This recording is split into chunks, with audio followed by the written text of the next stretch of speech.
The restaurant was quiet, but the air was full of pride and fake smiles. The waiters stood tall in their crisp uniforms, only serving those who wore gold watches and designer suits. Then a man walked in. His shirt was wrinkled, his shoes were dusty, and his face looked tired. He didn't look rich, he didn't look important. He just looked hungry. The hostess rolled her eyes. A waiter whispered, "He's clearly in the wrong place." The manager laughed and said, "Probably looking for a free meal." No one knew the truth. This quiet, kind man wasn't just a customer. He was the billionaire who owned the building. And in just a few minutes, he'd own the whole restaurant chain.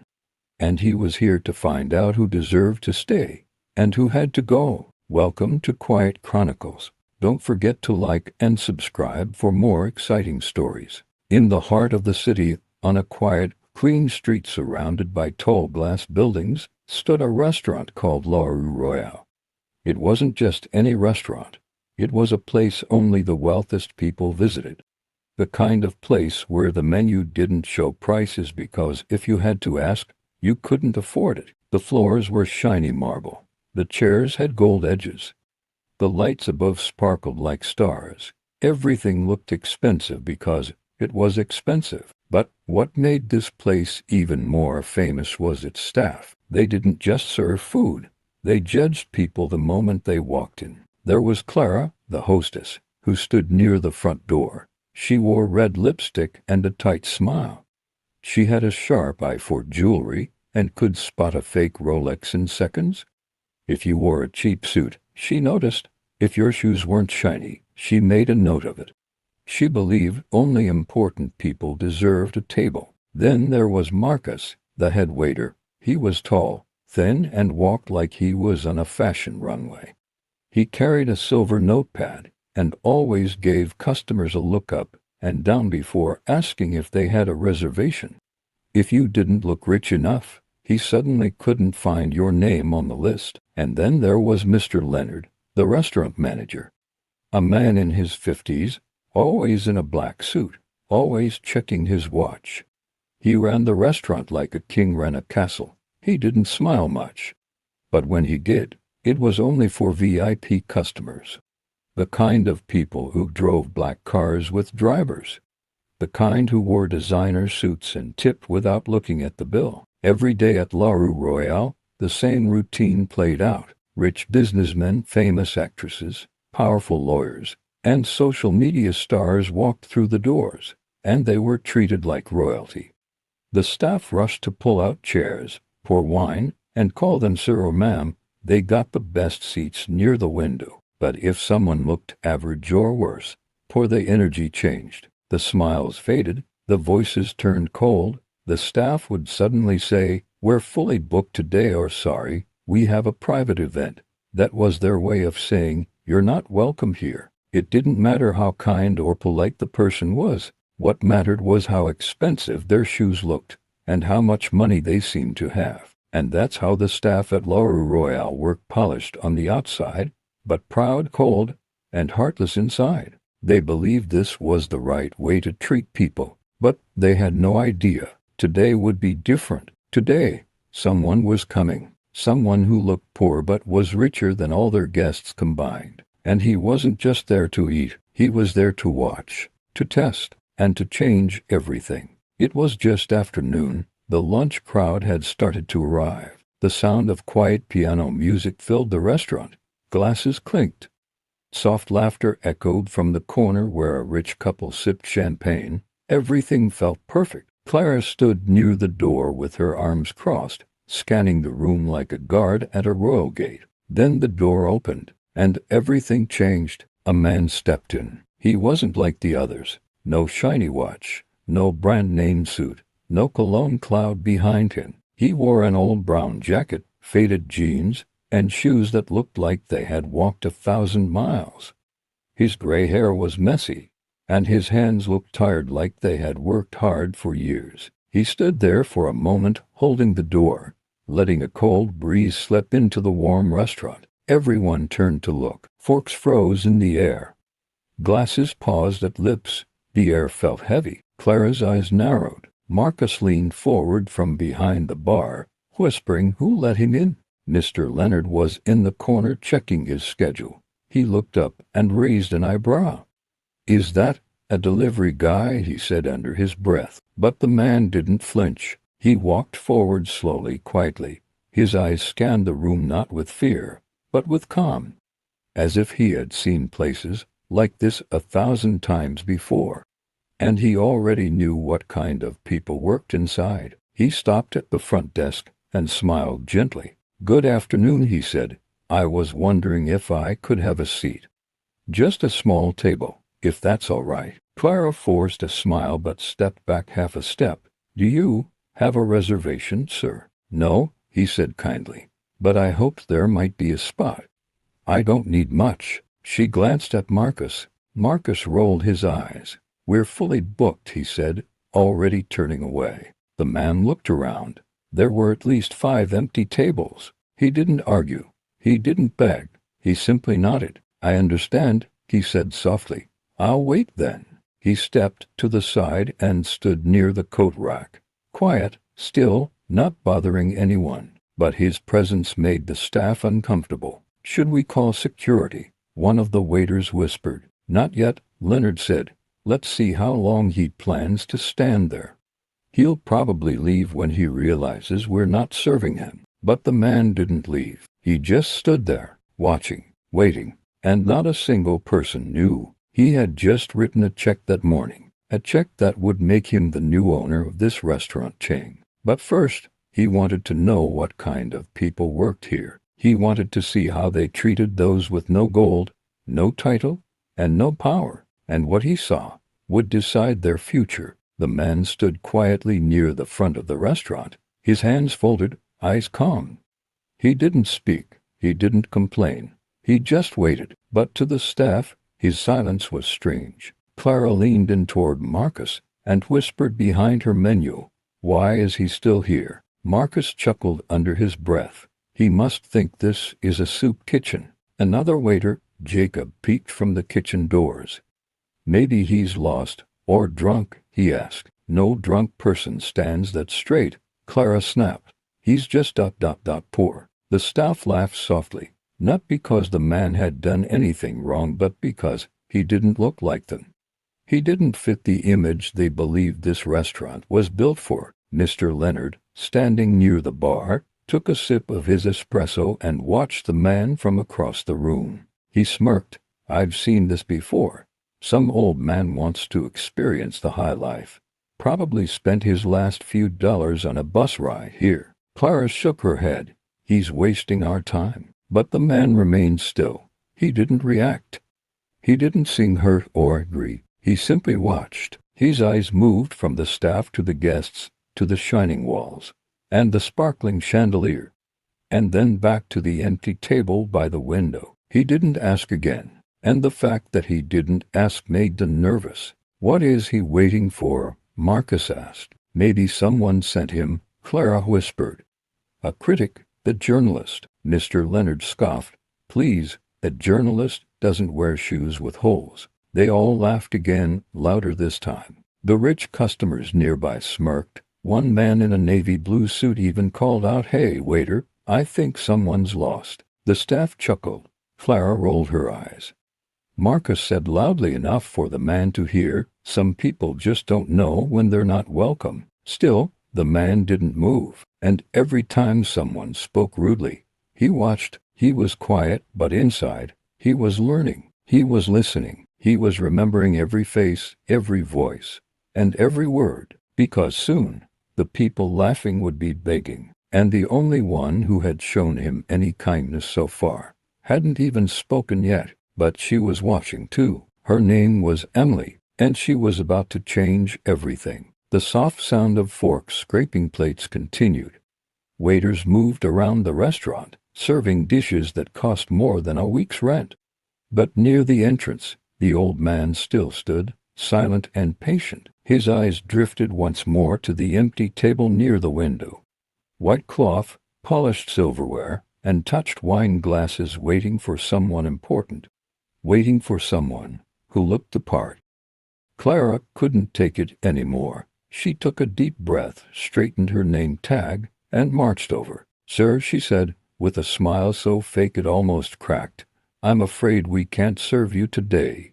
We're completely full." The man looked around slowly. At least 5 tables sat untouched. "I see," he said, his voice calm and respectful. "Are those tables reserved?" Clara hesitated, then nodded quickly. "Yes, all of them. Very busy day." "Of course," he said gently. "I understand." He gave a slight bow of his head and stepped back again. Clara turned on her heel and walked away without another word. From behind the bar, Marcus smirked. "Told you he'd give up." But the man didn't leave. He simply waited again. Mr. Leonard walked over to Clara.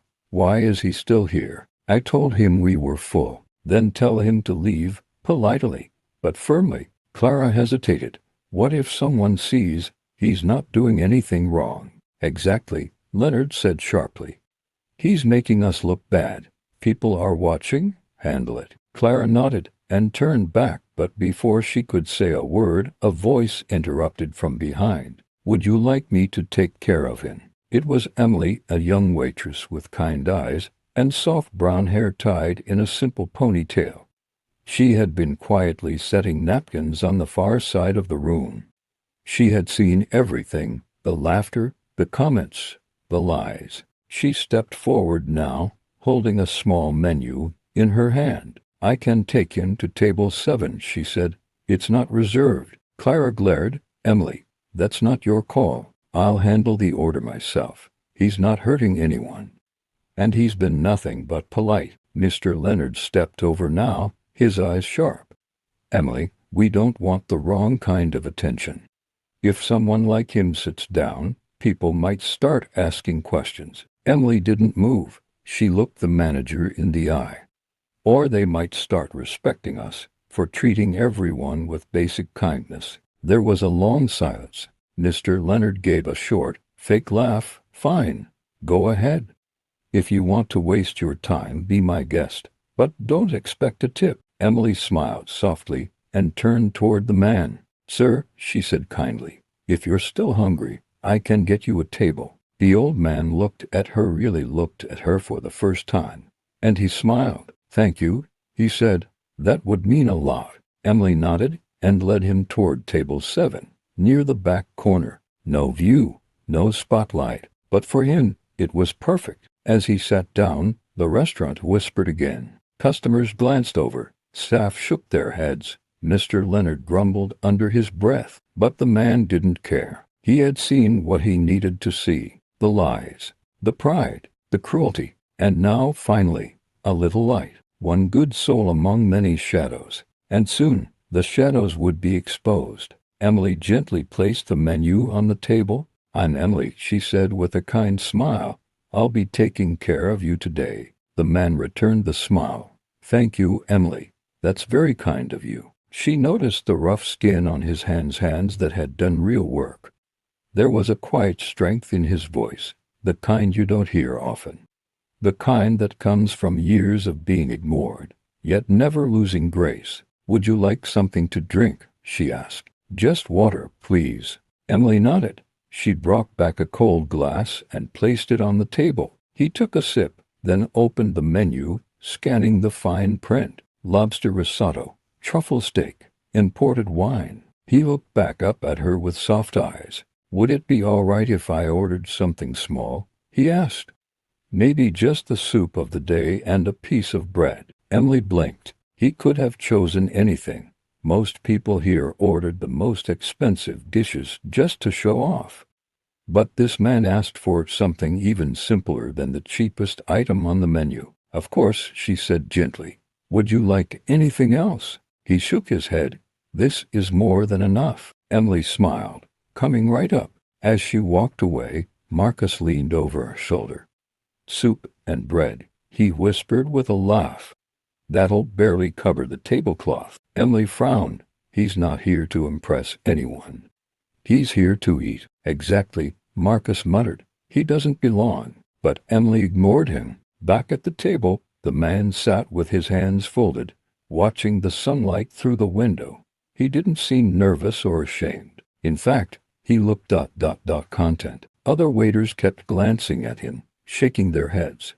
A few customers whispered. Mr. Leonard passed by and muttered, "What a waste of a table." But the man stayed calm. He sipped his water. He smiled politely at the people who stared. And when Emily returned with his soup warm, rich, and served with a soft roll of bread, he placed both hands on the table and said, quietly, "Thank you. This smells wonderful." Emily noticed something strange then. Gratitude, real gratitude. Most customers barely looked at her when she brought their meals. But this man made her feel like her work mattered. As he began to eat, slowly and with care, she turned and walked back to the counter. And still, the staff whispered. Still, the tension grew. But the man didn't hear it. Or if he did, he didn't care. Because he wasn't here just for soup. He was here for something bigger. And every minute he sat there pretending to be just another hungry stranger, he was watching, learning, judging, and preparing, because soon this restaurant would be his. Emily returned to the kitchen, wiping her hands on her apron. She could still hear the quiet chuckles from behind her as she walked past the other staff. Marcus leaned against the wall, arms crossed, still smirking. "So how's your new best friend?" he said sarcastically. "Soup okay, or should we call in a food critic?" Emily didn't answer. She moved to the counter and picked up a clean glass. But before she could leave, Mr. Leonard stepped into her path. "Emily," he said in a low voice, "why are you wasting your time on him?" Emily blinked. "He's a customer." "He's not a real customer," Leonard said. "He's just here to sit in the air conditioning and eat our cheapest item. He's polite, he's respectful, and he hasn't asked for anything for free," she said. "He deserves the same treatment as anyone else." Leonard narrowed his eyes. That table could have gone to someone important. "Maybe he is important," Emily said quietly. That made Leonard laugh. "In that jacket?" Emily turned to walk away, but his voice stopped her again. "Look," he said, lowering his tone. "I know you're new, and I know you want to do a good job. But this place is about image, and people like him ruin it. So finish his soup, send him the bill, and don't let him sit around for dessert. Understood?" Emily turned, her face calm but firm. "No," she said, "I'm not rushing in. And I'm not treating him like dirt just because he doesn't wear a gold watch." Leonard's smile faded. "You really want to make this your fight?" "It's not a fight," Emily said.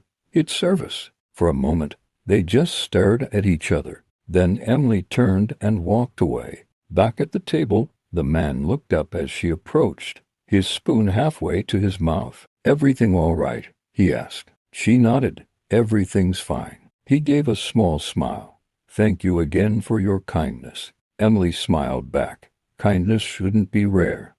Not here, not anywhere. At another table, a regular customer watched them closely, an older woman in pearls and diamonds, sipping tea. She leaned toward Marcus and asked, "Who's the girl serving the man in the back?" "That's Emily," Marcus said, rolling his eyes. "She thinks she's a hero." The woman raised an eyebrow.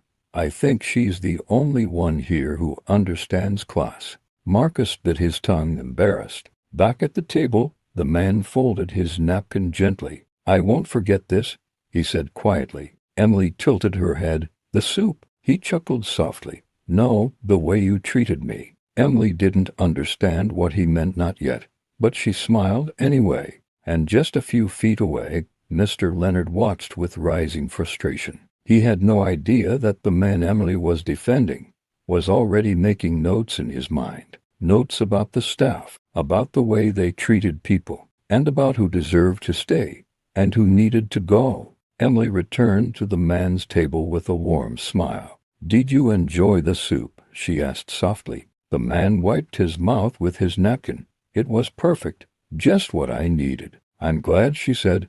"Would you like anything else? Maybe a coffee or dessert?" He paused for a moment, then smiled shyly. "Just a cup of tea if it's not too much trouble." "Not at all," she replied, already writing it down.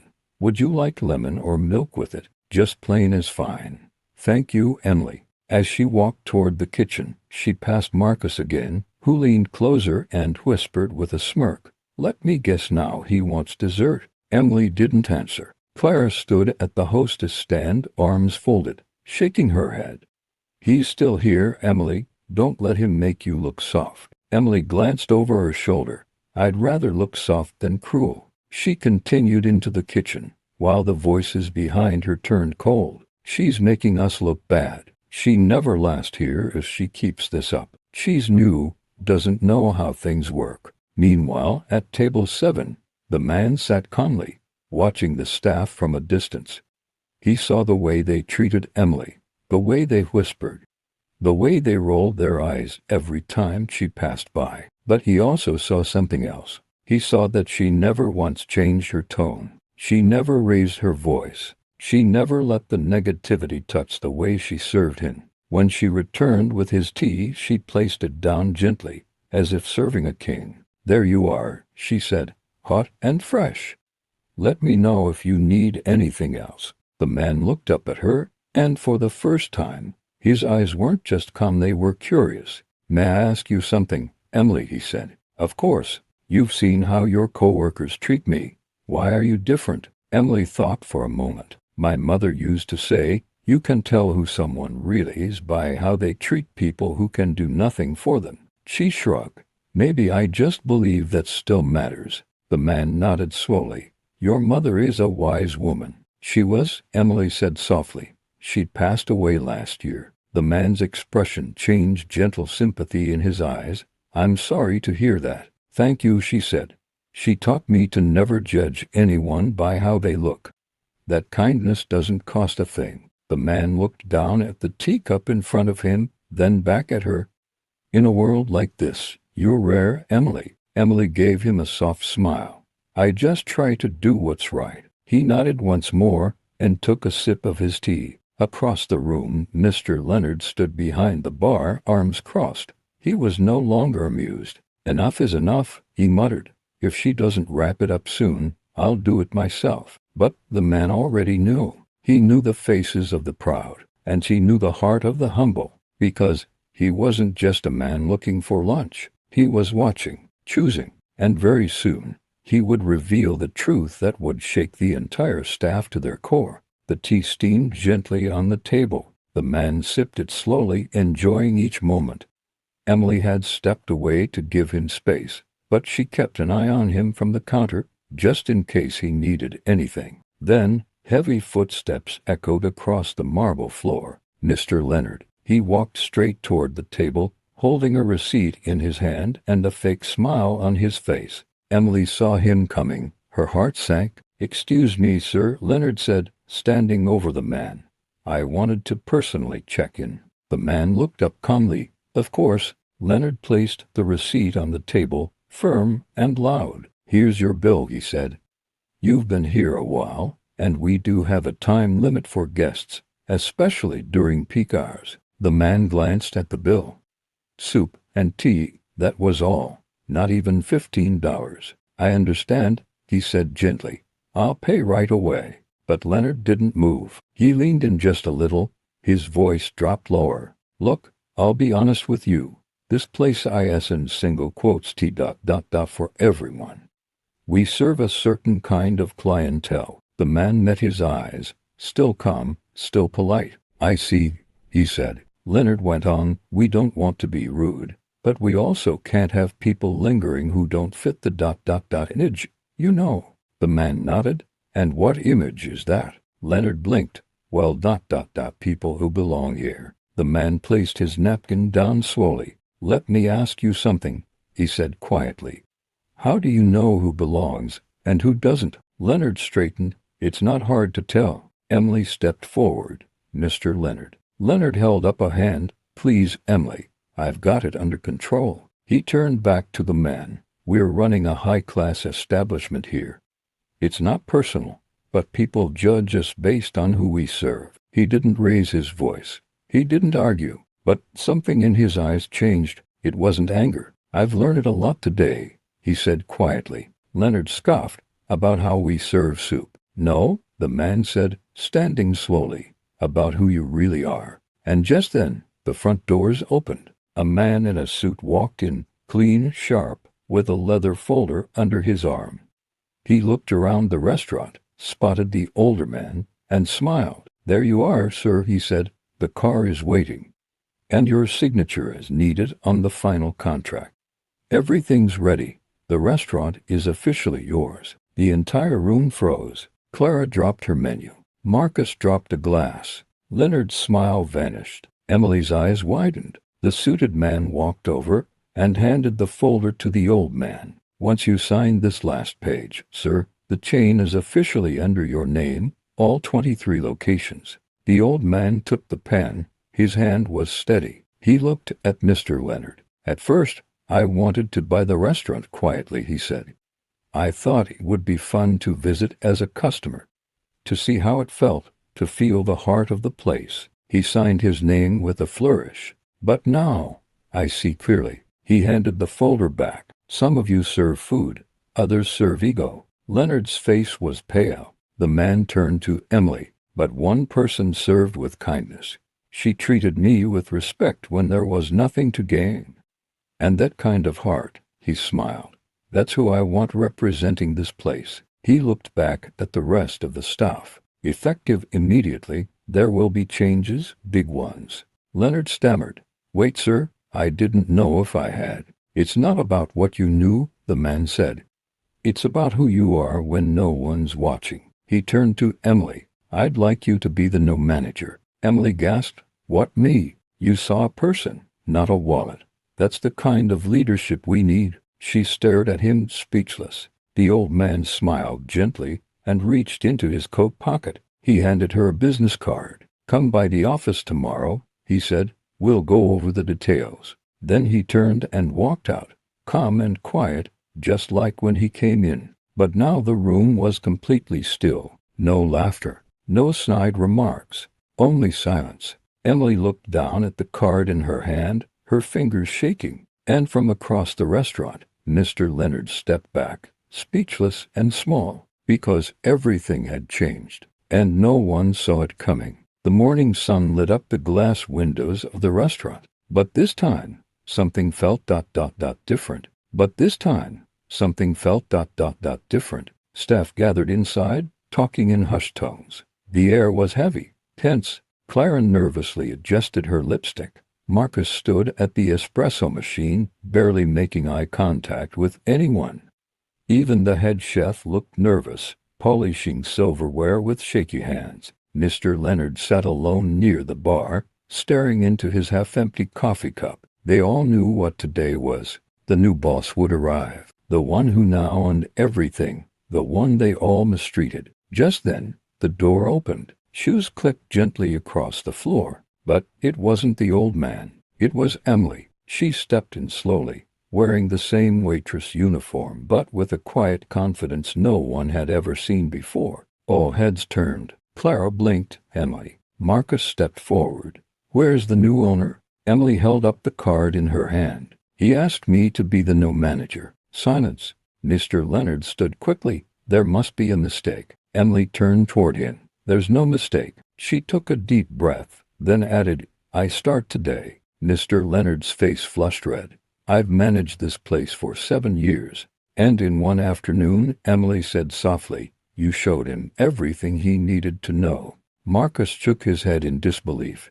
"You served one bowl of soup." "I treated a man like a human being," she said, cutting him off. "That was all it took." The front doors opened again. This time, the old man stepped in, still in his worn coat, still with calm eyes. He walked up beside Emily, smiling warmly. "Good morning," he said to the room. No one spoke. He turned to Emily. "Is everything all right?" She nodded. "It is now." The old man looked around. "Some of you judged me by my coat. My shoes, you whispered, you lied." He paused. "But this young woman stood by kindness. She didn't know I was a billionaire.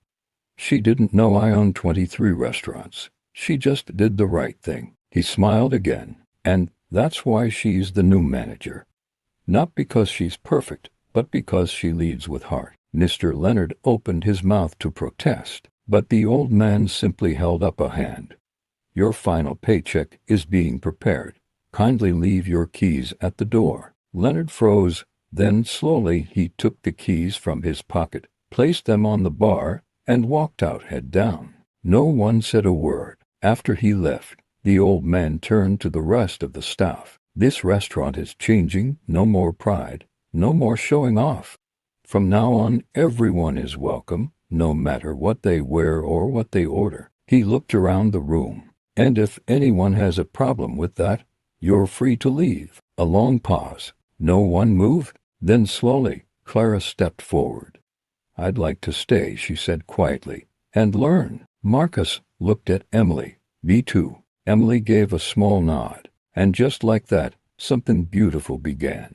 Later that afternoon, the restaurant was buzzing again, but this time, it felt different, more open, more alive. People of all backgrounds filled the seats, dressed in suits and overalls, heels and sneakers. Laughter echoed. Smiles were real. At table 7, Emily placed 2 cups of tea down in front of the old man and his assistant. The man looked around the room pleased. "You changed it already," he said. Emily smiled. "No, you did." He raised his teacup. "To kindness," he said. She raised hers too, to second chances. And as they sipped their tea, sunlight poured through the windows onto a restaurant where everyone, rich or poor, finally felt welcome.